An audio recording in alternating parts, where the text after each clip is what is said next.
Halo, selamat datang di Sisi Gelap, channel yang akan mengajak kamu buat mengulas kompilasi cerita menarik yang dilihat dari sisi lain. Nah, di video kali ini kita mau cerita tentang pembunuhan yang dilakukan oleh deretan pembunuh paling kejam yang senang menyiksa korban sebelum dihabisi nyawanya. Bayangkan, deretan pembunuh ini memperlakukan korbannya lebih rendah daripada binatang. Sadis bin Jahanam. Oke, daripada kamu penasaran, langsung saja yuk kita ulas.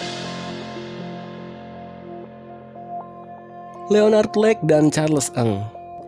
Dulu, di tahun 1983 sampai 1985, seorang laki-laki bernama Charles Ng bersama rekannya yang bernama Leonard Lake melakukan penyiksaan dan pembunuhan di sebuah bunker. Tak tanggung-tanggung, jumlah korbannya tercatat hingga 25 orang.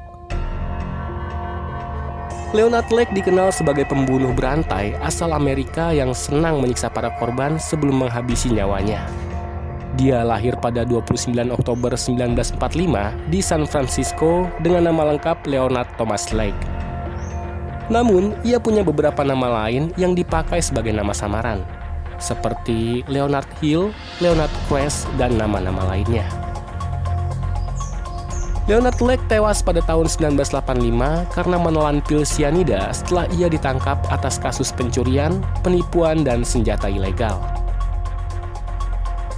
Sedangkan partnernya yang bernama Charles Ng lahir di Hong Kong pada 24 Desember 1960 dengan nama lengkap Charles Chi Tat Ng. Orang tua Charles Ng rupanya juga seorang pembunuh berantai berdarah Tionghoa Amerika yang melakukan kejahatan di Amerika Serikat.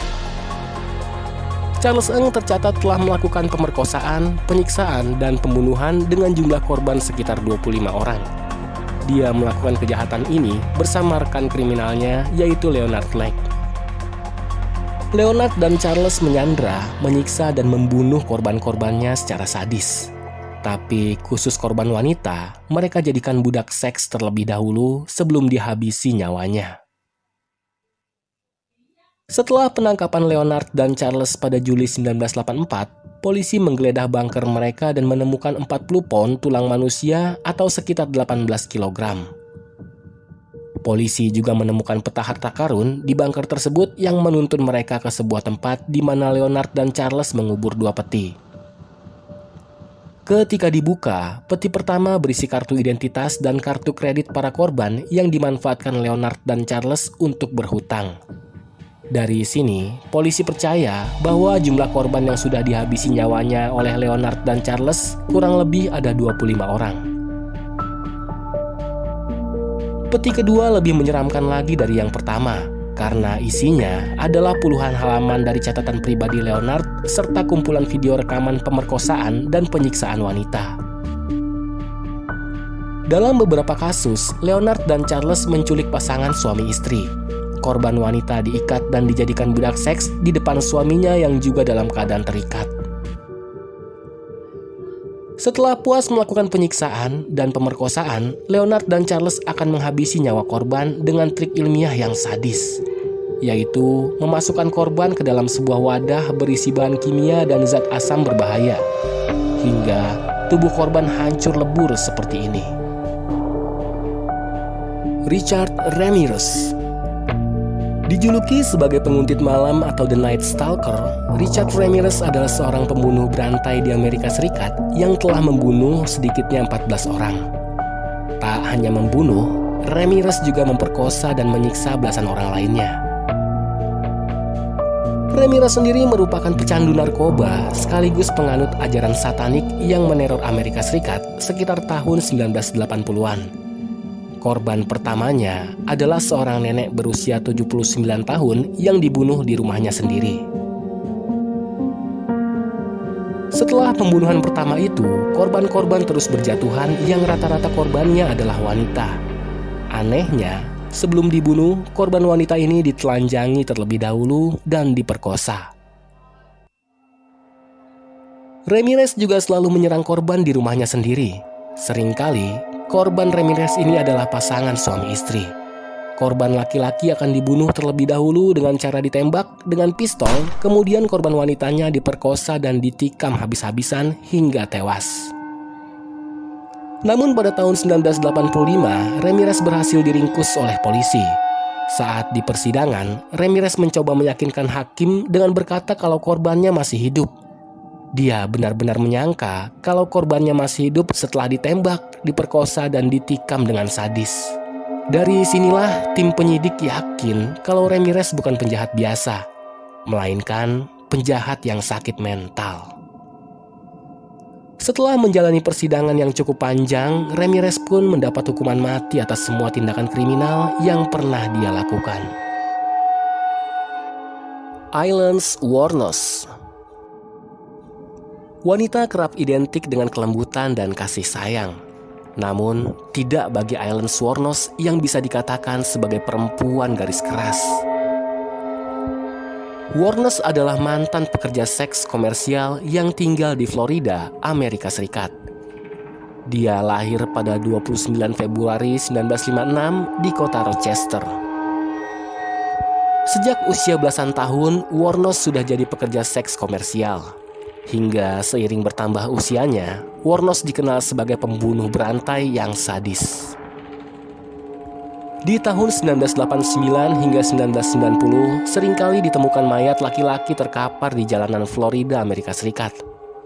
Mayat-mayat itu adalah korban dari kejahatan wanita berdarah dingin bernama Aileen Wuornos. Wuornos membunuh para laki-laki itu dengan alasan pemerkosaan. Dia membunuh atas dasar membela diri, namun Wuornos tetap dinyatakan bersalah. Wuornos dinyatakan bersalah karena telah melakukan pembunuhan dengan motif yang sama sebanyak 7 kali dan ia pun mengambil barang-barang pribadi milik semua korbannya. Pada tahun 1992, Wuornos divonis hukuman mati atas semua tindakan kriminalnya. Dan pada tahun 2002, Wuornos pun disuntik mati secara resmi. Menjelang eksekusi hukuman mati, Wuornos meminta pengacaranya untuk menghapus semua permintaan keringanan hukumannya. Dia mengatakan pada sang pengacara bahwa dia akan membunuh lagi dan cukup waras untuk melakukan apa yang dia lakukan. Andrei Chikatilo. Andrei Chikatilo dikenal sebagai pembunuh berantai sekaligus kanibal. Dia lahir pada tahun 1936 di negara Ukraina namun besar di negara Rusia. Chikatilo melakukan pembunuhan pertamanya pada tahun 1981 di mana korbannya adalah seorang gadis berusia 9 tahun. Parahnya, sebelum dibunuh, korban diperkosa terlebih dahulu dan setelah dibunuh, Chikatilo pun memotong payudara korban dan membedah rahim korban lalu memakannya. Korban keduanya adalah seorang gadis berusia 17 tahun yang dia culik dengan cara disekap hingga pingsan. Chikatilo membawa korban keduanya ini ke sebuah hutan dan seperti sebelumnya, ia memperkosa korban sebelum dibunuh. Kemudian, ia memotong payudara korban, membedah rahim korban, lalu memakannya mentah-mentah. Sejak saat itu, Chikatilo ketagihan melakukan pembunuhan yang disertai dengan kanibalisme. Dia merasa bahwa hasratnya tentang seks bisa terpenuhi dengan cara tersebut.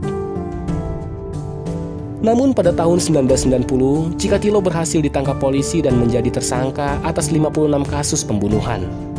Anehnya, 56 korban tersebut adalah wanita yang tewas mengenaskan dalam kondisi yang sama, yaitu tanpa payudara dan tanpa rahim.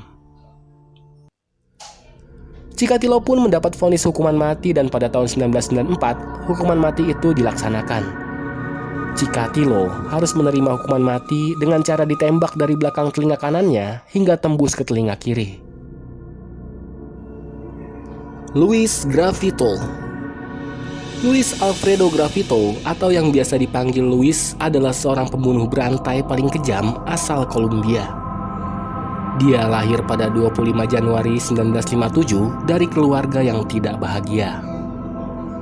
Sejak kecil, Luis harus menerima fakta bahwa ibunya adalah pekerja seks komersial dan ayahnya adalah pecandu alkohol.